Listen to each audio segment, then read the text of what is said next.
As far as we can tell, Piero remained unmarried and childless. It may be something of a cliché, but it seems that he was married to his life as an artist.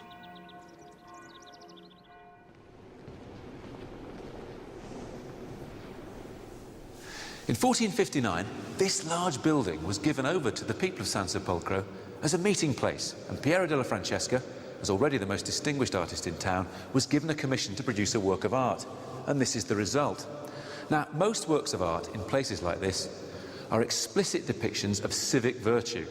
This, though, is almost unique because it's a religious subject matter and one of the most difficult, the resurrection of Christ, which is alluded to in the Gospels but not explicitly described. Now, why would Piero do that? Well, I think the most obvious answer is because here he is, having burst out of the Holy Sepulchre, burst out of the tomb, and of course San Sepolcro is named after the sepulchre, and the myth is that fragments from Christ's tomb were brought here in the 1st or 2nd century after his death. Piero's approach to depicting the resurrection is highly individual, highly original. We're down below, perhaps 6 or 7 feet from the bottom of the work. We look up to it. What we're confronted by initially are the 4 soldiers, some sleeping, one shielding his eyes as if he can't bear to look at that which we are looking at. But then we see the Holy Sepulchre. Now, there's an element of mystery here because we can't see how Christ has got out. We can't see if the lid of the sepulchre has been pushed to one side. And in a way, Piero manages to maintain the mystery of the resurrection by not showing us too much. On the other hand, when he shows us Christ, he shows us a huge amount, a muscular figure, credible, believable, as if one of us, although slightly larger than us, larger than life. But also, he shifted the perspective again, because it's as if, when we look at Christ, we're on the same level as him. He's painted Christ as if he shares the same plane. And by doing that, he suggests a real man having broken through death, rather than the sometimes fairy story-like depictions you get of Christ floating upwards above the tomb. And then look at Christ's eyes. This is the most extraordinary thing, I think, about the painting. He confronts us. They're hypnotic.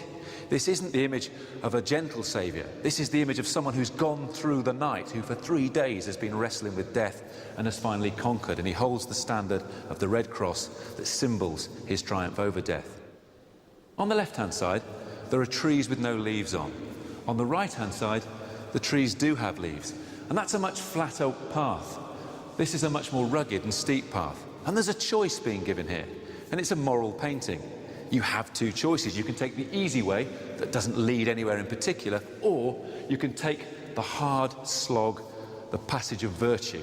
And this, I think, is the point of having the painting in this particular context. Because in the next room, this is where meetings took place and also where judgments were made. And in a way, Piero is using the central image of Christianity, the resurrection, as a way more practically of saying to people, judges and those who are about to be judged, to choose the more difficult but the virtuous path.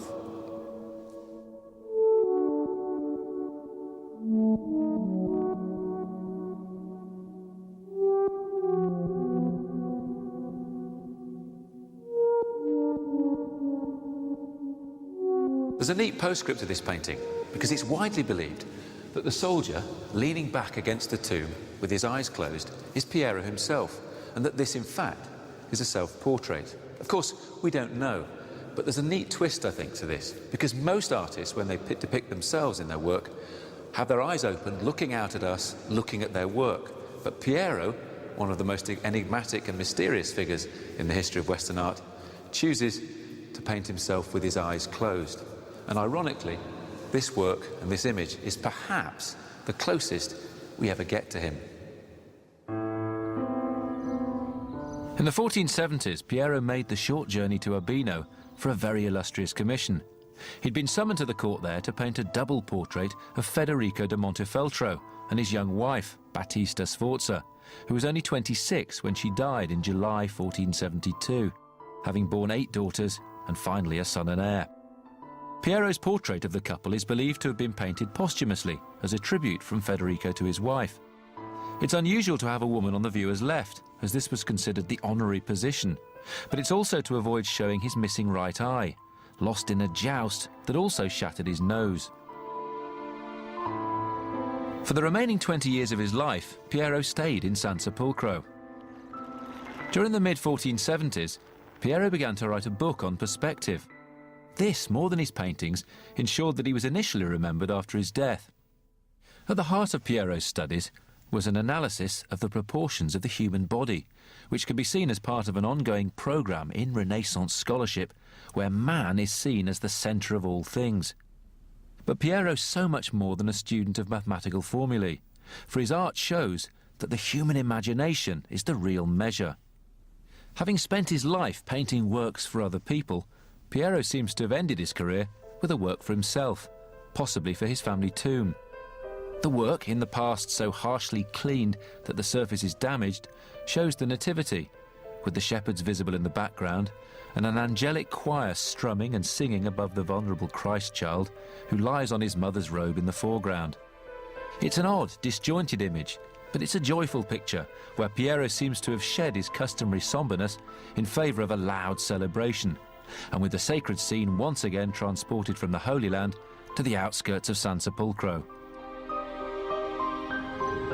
Piero died in 1492, his fame rapidly diminishing, partly because the great geniuses of the High Renaissance were about to burst onto the scene, and also because his work was in such mainly obscure places. But 400 years later, his reputation began to flourish. Cézanne and Picasso both hailed him. Today, thousands make the Piero pilgrimage to Italy, yet he still remains the most enigmatic of all the great artists.